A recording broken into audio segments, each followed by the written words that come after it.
എടാ നീയും ആ പ്രവീണുമായിട്ട് എന്ത് പ്രശ്നം? അവ സൈക്കോയാ? മനേട്ടാ, എനിക്ക് ഇഷ്ടമേ അല്ല ഇത്. ഞാൻ ഇങ്ങനെ അവനോട് ഇങ്ങനെ സംസാരിക്കായിരുന്നു. ഞാൻ അവനെ പോയി കണ്ടതാണ്, അവന്റെ അടുത്ത് പോയി സംസാരിക്കും, വണ്ടിയിൽ ഇതേപോലെ ഇരുന്ന് നമ്മളിങ്ങനെ സംസാരിച്ചോണ്ടിരിക്കാൻ. ഞാൻ സംസാരിക്കുമ്പോഴൊക്കെ അവൻ ഓക്കെ എന്നൊക്കെ പറഞ്ഞിട്ട് ഇങ്ങനെ അവൻ മൊബൈലിൽ കളിക്കുക. അവൻ ഇങ്ങനെ മൊബൈലിൽ കളിക്കുക. അപ്പൊ അവൻ എനിക്ക് എന്ത് വിലയായിരുന്നു. ഞാൻ മൊബൈൽ മേടിച്ചിട്ട് അറ്റ ഏറെറിഞ്ഞ് മൊബൈലിന്റെ സ്ക്രീനൊക്കെ പൊട്ടിപ്പോയി. അവൻ പിന്നെ എന്നിട്ട് എന്നോട് ഇനി മിണ്ടൂല എന്നൊക്കെ പറഞ്ഞിട്ടാ പോയത്. ഒരു സൈക്കോ സ്വഭാവമല്ല അവൻ കാണിച്ചത്. സത്യം സത്യം, നീ കറക്റ്റ്. എനിക്ക് നമ്മൾ ഒരു കാര്യം സംസാരിക്കുമ്പോ അവൻ നമ്മളെ ശ്രദ്ധിക്കണം. അതെ അതെ അതെ. ഇപ്പൊ നിങ്ങൾ കണ്ടോ, മൊബൈൽ ഒന്നും യൂസ് ചെയ്യാണ്ട് മാറ്റി വെച്ച് ഞാൻ പറയുന്നത് കേൾക്കുന്നില്ല. അതാ ഞാൻ പറഞ്ഞേ. അപ്പൊ അവൻ അങ്ങനെ ചെയ്യുമ്പോ അവൻ എനിക്ക് എന്ത് വില തരുന്നത്? ഞാൻ മൊബൈൽ എടുത്ത് എറിഞ്ഞു പൊട്ടിച്ച് എന്നോട് മിണ്ടണ്ട.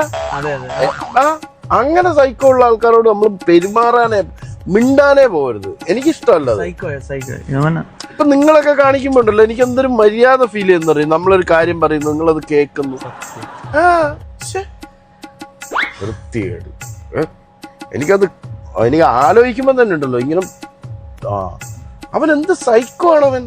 അതെ അതെ.